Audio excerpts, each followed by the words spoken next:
वाल्मीकि गुरुदेव के पद पंकज सिरना, सुमिरे मात सरस्वती हम पर हो सहाय। मात पिता की वंदना करते बारंबार, गुरुजन राजा प्रजाजन नमन करो स्वीकार।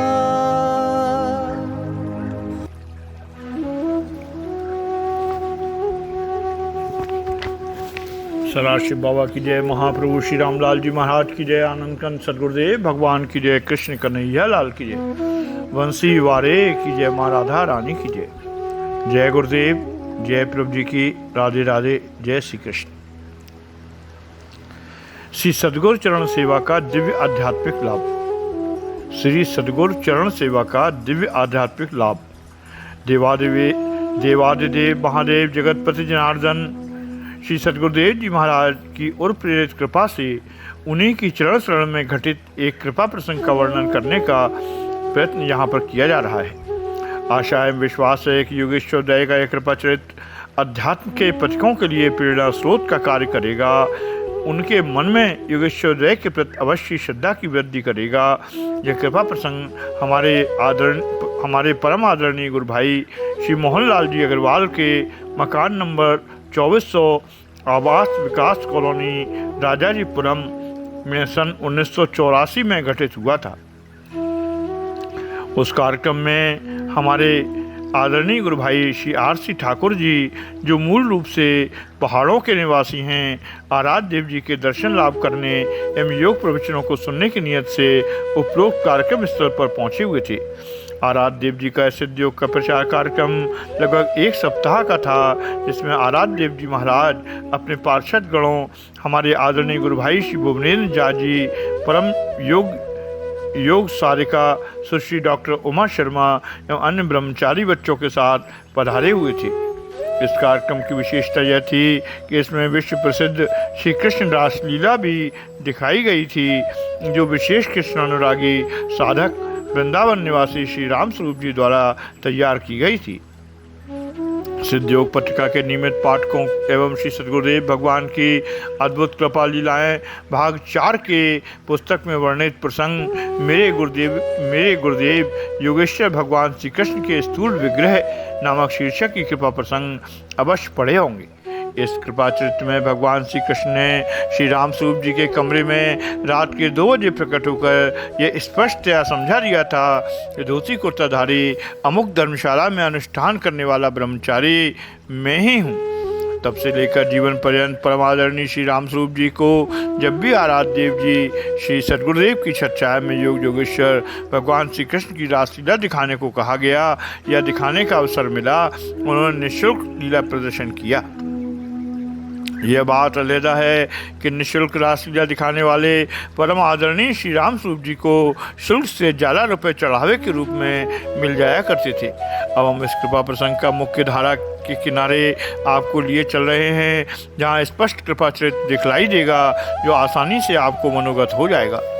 नवागत साधकों को यह बता देना यहाँ पर उचित है कि आदरणीय गुरु भाई श्री मोहनलाल जी अग्रवाल, जिनकी आर्थिक स्थिति उस समय अत्यंत दयनीय थी, जब भी श्री गुरुदेव भगवान के चरण कमलों में आए थे, एवं कुछ वर्षों में ही उनकी माली हालत काफ़ी अच्छी हो गई तथा उन्होंने उत्तर प्रदेश की राजधानी लखनऊ की आवास विकास कॉलोनी में श्री राजाजीपुरम में एक बड़ा ही भव्य मकान बनवाया है। उसके अधोंश में दिव्य श्री सिद्ध योग आश्रम बनवाया है, जिसमें योगेश्वर द्वय का बड़ा ही मनोहारी दरबार सजा हुआ है। इस दरबार में इनके तथा इनके परिवार द्वारा प्रातः एवं सायंकाल नित्य नियम से आरती पूजन होता रहता है। कुछ वर्षों बाद जब इनके गृहस्थ परिवार की व्यस्तता बढ़ी, तो इन्होंने अनाथों के नाथ श्री सदगुरुदेव भगवान से राजाजीपुरम आश्रम पर विधिवत आरती पूजन हेतु किसी योग्य ब्रह्मचारी को नियत करने की प्रार्थना की थी। पूर्ण योग योगेश्वर श्री सद्गुरुदेव भगवान ने उस समय के अच्छे ध्यानाभ्यासी ब्रह्मचारी श्री ओम प्रकाश पालीवाल जी को लखनऊ आश्रम की व्यवस्था एवं आरती पूजन हेतु भेजा था। तो आदेश दिया था कि लल्ला ओम प्रकाश हमारे लखनऊ आश्रम पर जाकर वहीं निवास करो, वहीं के आश्रम का पूरा कार्य अच्छी प्रकार से देखो। परमादरणीय ब्रह्मचारी भाई श्री ओम प्रकाश पालीवाल जी ने तभी से आराध्य देव की लखनऊ आश्रम पर निवास करते हुए अपनी शक्ति सामर्थ्य के अनुसार इस आश्रम से योग का प्रचार एवं प्रसार करना आरंभ किया। इस आश्रम से योग विद्या का खूब प्रचार प्रसार हुआ है। इस आश्रम से जुड़ने वाले साधकों पर योगेश्वरोदय की अनेकानेक अलौकिक एवं अद्भुत कृपा लीलाएं हुई हैं। श्री आराध्य देव जी इस धराधाम पर जब तक स्थूल रूप से विराजमान रहे, प्राय प्रत्येक वर्ष अपने पार्षद गणों के साथ श्री सिद्ध योग के प्रचार एवं प्रसार हेतु इस आश्रम पर पधारते रहे। आराध्य देव जी के लीलावसान के बाद भी इस आश्रम की व्यवस्था पूर्ववत आज भी चल रही है। सन 1984 में आराध्य देव जी के लखनऊ के सिद्धयोग प्रचार कार्यक्रम 7 दिनों का था, जो F2400 आवास विकास कॉलोनी राजारीपुरम आश्रम पर मनाया जा रहा था। योगेश्वर महाप्रभु श्री रामलाल जी महाराज की कृपाओं को भजन के रूप में ढालकर परम आदरणीय सुश्री डॉक्टर उमा शर्मा हमारी गुरु बहन योग जिज्ञासियों को सुना रही थीं। श्री आराध्य देव जी आराम से अर्ध ब्रह्मासन की मुद्रा में विराजमान थे। श्री गुरुदेव भगवान के सभी पार्षद भी अपने अपने निर्धारित स्थान पर बैठे हुए थे। कृपा चरित्र सुनने के कारण वहाँ उपस्थित सभी प्राणी महा आनंद का अनुभव कर रहे थे।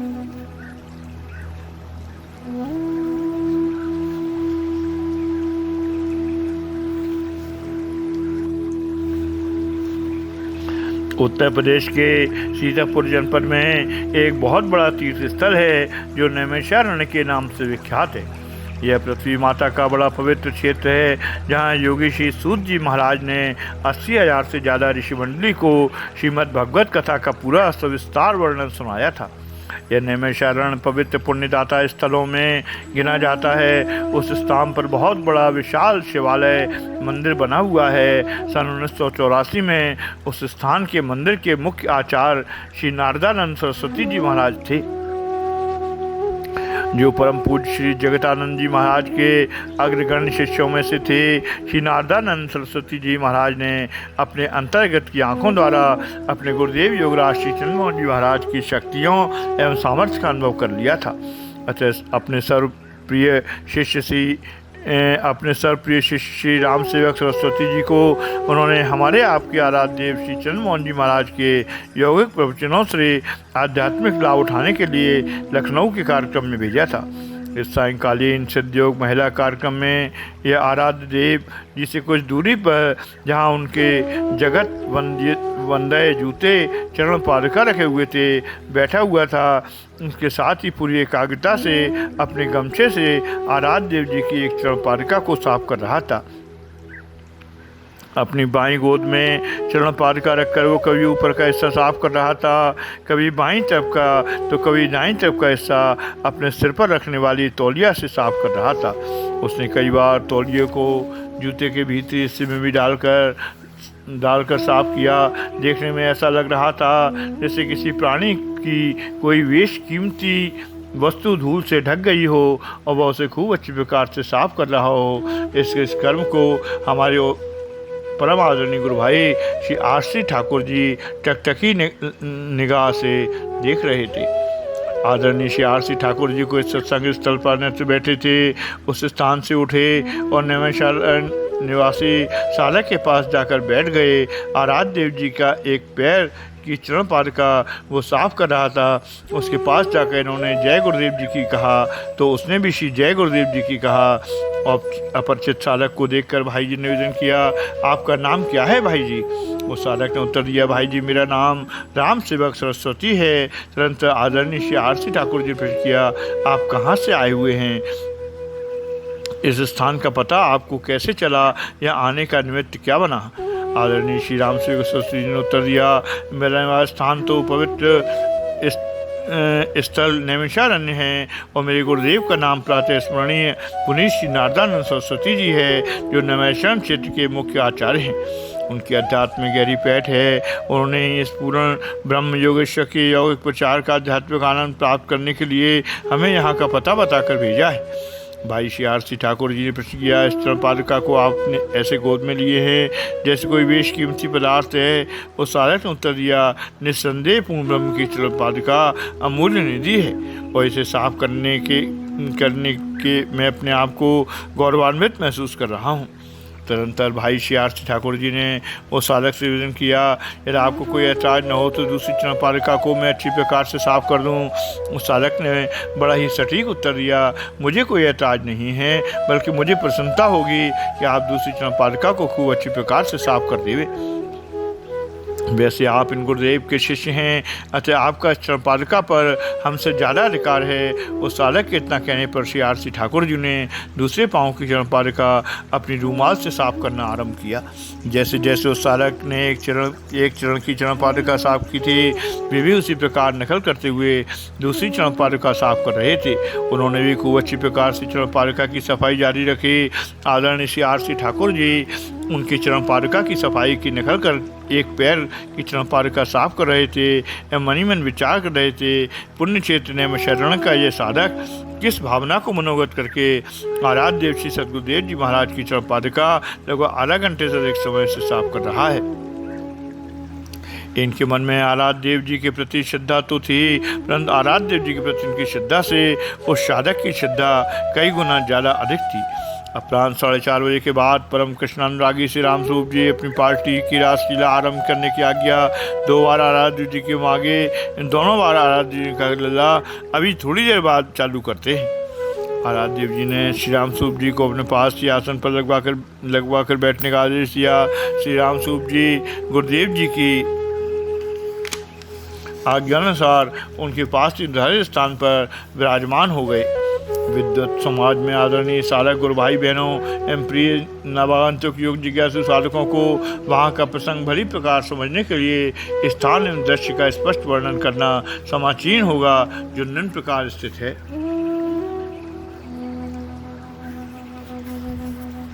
आदरणीय श्री मोहनलाल जी अग्रवाल ने अपने घर के परिक्षेत्र में स्थित सिद्धयोग आश्रम से करीब 50 मीटर की दूरी पर एक गुफा बनवाई है, जो लंबा चौड़ा लॉन भी है तथा जीवन तत्व साधन एवं अन्य आसन करने के लिए गद्दा एवं दरी भी रखे हुए हैं।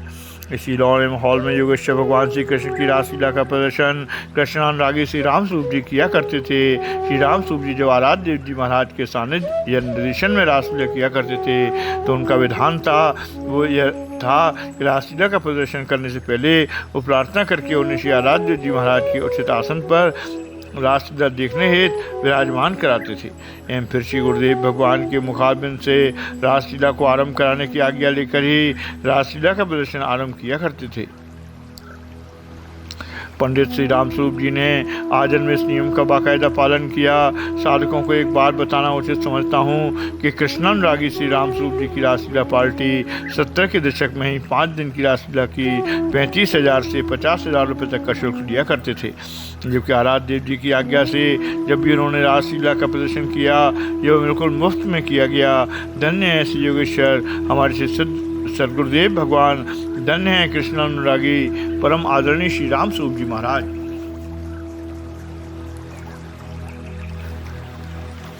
अब मुख्य प्रसंग की तरफ आदरणीय साधक समुदाय का ध्यान आकर्षित करते हुए बताना है कि आदरणीय श्री राम स्वरूप जी ने हमारे श्री गुरुदेव भगवान से जब सायंकाल 7 बज रहे थे प्रार्थना किया कि महाराज जी आपका आसन लगा हुआ है एवं आप रासलीला दिखाने की सब तैयारियां पूर्ण कर ली गई हैं, आप रासलीला देखने के लिए चलिए। अपने आसन पर विराजमान होकर रासलीला प्रारंभ करने की आज्ञा देने की कृपा करिए। श्री आराध्य देव जी ने अपनी मनोहारी मुस्कान के साथ कहा, हाँ लल्ला बस अभी चलता हूँ। इतना कहकर श्री गुरुदेव जी अपने आसन से उठे एवं उठते ही नए शरण वाले निवासी साधक श्री राम सेवक जी हमारे गुरु भाई श्री आरसी ठाकुर जी उनके दोनों युगल चरणों में पादुका पहनाने लगे। इस दरमियान योगेश्वर श्री गुरुदेव भगवान ने साधक श्री राम सेवक जी को बड़े ही गौर से देखा एवं मुस्कुराए। तुरंत वहाँ से चलकर रासलीला स्थल पर आ गए एवं वहाँ लगाए गए अपने आसन पर विराजमान हो गए। विराजमान होते ही आदेश दिया, लल्ला राम स्वरूप अब रासलीला आरंभ करो। श्री राम स्वरूप जी ने आज्ञा पाते ही रासलीला आरंभ कर दी। उसी समय आदरणीय श्री राम सेवक जी एवं श्री आरसी ठाकुर जी लीला स्थल पर पहुंचकर वहां बैठ गए एवं रासलीला देखने लगे।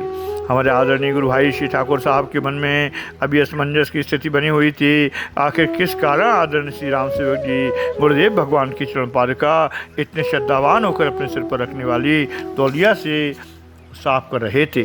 इनकी मानसिक विचारों में डूबते उतराते हुए योगेश्वर भगवान श्री कृष्ण का रासलीला चरित्र देख रहे थे। अभी मात्र 25-30 मिनट ही रासलीला देखे होंगे। रासलीला करने वाले पाठ उन्हें दिव्य दिखलाई देने लगे। उस रासलीला के चरित्र इन्हें सांसारिक प्राणियों की तरह नहीं दिख रहे थे, बल्कि उनका शरीर देदीप्यमान था एवं सभी के मुखमंडल से बिल्कुल सफ़ेद आभा मंडल घूमता हुआ नजर आ रहा था। सबके आभा मंडल की परिधि अलग अलग थी। जगत जननी श्री कृष्ण प्रिय राधे एवं योगेश्वर भगवान के मुख मंडल से निकलने वाला प्रकाश अखंड मंडलाकार था। भगवान योगेश्वर श्री कृष्ण के गले में अलौकिक पुष्पों की माला थी, जिसके सुगंध के कारण पूरा वातावरण सुगंधित हो रहा था। ऐसी दिव्य सुगंध जिसका वर्णन लेखनी के अधिकार क्षेत्र के बाहर है, केवल उसकी कल्पना ही की जा सकती है। योगेश्वर श्री कृष्ण एवं श्री राधे के परिधानों पर आंखें नहीं ठहर पा रही थीं एवं उनका स्वरूप बड़ा ही दिव्य एवं मनोहर था। आदरणीय भाई जी ये देखकर आश्चर्यचकित थे कि वे अपनी आँखों से इन्हें वही दृश्य दिखलाई देता रहा।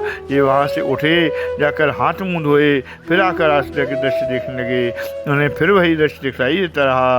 अंत में उन्होंने आराध्य देव श्री सद्गुरुदेव जी महाराज से मनी मन प्रार्थना किया, प्रभु मैं यह हकीकत देख रहा हूँ यह मेरा भ्रम है। श्री गुरुदेव भगवान की गगनभेदी आकाशवाणी ने सुनाई दी, लल्ला तुम बिल्कुल हकीकत देख रहे हो। इन्होंने फिर मनी मन प्रार्थना किया, प्रभु यह अनुपम दृश्य हमें अनायास ही क्यों दिखलाई दे रहा है। इनके श्री चरणों में प्रार्थना करने के बाद एक दृश्य दिखलाई दिया। आराध्य देव श्री सद्गुरुदेव जी भगवान के दाहिने चरण कमल के अंगूठे आराध्य देव श्री सद्गुरुदेव भगवान के दाहिने चरण कमल के अंगूठे के नख से एक सुनहरी प्रकाश की किरण निकली एवं करीब 2 इंच की चौड़ाई में पर्दे के ऊपरी भाग पर लिख गया। यह लिखा था, श्री गुरु पद नकमण गण ज्योति सुमृत देव दृष्ट ही होती। श्री गुरु पद नकमण गण ज्योति सुमृत देव दृष्ट ही होती। तदंतर इन्हें फिर आराध्य देव जी की आकाशवाणी सुनाई दी, लल्ला समझ गए कारण, तुमने चरण पादुका को नकल करने की नियत से ही साफ किया है, जो हमारे चरण को अपने वर्ष स्थल पर धारण करती हैं। यही कारण है कि दिव्य दृश्य तुम्हें दिखलाई देने का। इस कार्यक्रम में तुम जब तक रहोगे यह रासलीला तुम्हें ऐसे ही दिखलाई देती रहेगी। आदरणीय हमारे गुरु भाई श्री आरसी ठाकुर जी हमारे आराध्य देव श्री सद्गुरुदेव भगवान के लाडले बच्चों में से एक हैं। साथ ही बड़े ही विनम्र, सरल एवं मृदुभाषी हैं। उन्होंने चरित्र सुनाते हुए हमसे कहा, भाई जी हमने तो उसकी अनन्य श्रद्धा देखकर उसकी नकल मारा। हमारे मन में श्री गुरुदेव की चरण पादुका की सेवा की कोई भावना नहीं थी। गजब है दाता गुरुदेव, नकल करने वाले को इतना दिया, असल वाले आध्यात्मिक श्रद्धा मन में संजोकर चरण पादुका को साफ करने वाले नैमिषारण्य निवासी भाग्यवान साधक को दाता ने क्या दिया होगा। इस रहस्य को तो वे ही जाने। ठीक ही कहा गया है, दरबार हजारों देखे मगर तेरे जैसा कोई दरबार नहीं। दाता तो हजारों देखे मगर तेरे जैसा कोई दातार नहीं। दाता तो हजारों देखे मगर तेरे जैसा कोई दातार नहीं। महाप्रभु श्री रामलाल जी महाराज की जय। दुनिया में गुरु हजारों हैं, दुनिया में गुरु हजारों हैं, प्रभु रामलाल तेरा क्या कहना। दुनिया में गुरु हजारों हैं, प्रभु रामलाल तेरा क्या कहना। योगेश्वर दय तेरा क्या कहना। गुरु चंद्र मोहन तेरा क्या कहना। इस कृपा चरित्र को सादर सप्रेम सुनने वाले अपने आदरणीय गुरु भाई श्री आरसी ठाकुर जी को सादर जय गुरुदेव समर्पित करते हुए निम्न रहस्य के साथ लीला प्रसंग को यहीं विश्रामित करते हैं। अब तक गया न कोई दर से खाली कोई सवाली। अब तक गया न कोई दर से खाली कोई सवाली। ऐसे हैं गुरुवर योगेश्वर, ऐसे हैं गुरुवर योगेश्वर, इन्हें बार बार बलिहारी, इन्हें बार बार बलिहारी। महाप्रभु श्री रामलाल जी महाराज की जय। आनंद कंद सद्गुरुदेव भगवान की जय। कृष्ण कन्हैया लाल की जय। बंसी वाले की जय। माँ राधा रानी की जय। जय गुरुदेव, जय प्रभु जी, राधे राधे, जय श्री कृष्ण। सिद्ध गुफा सवाई धाम की जय।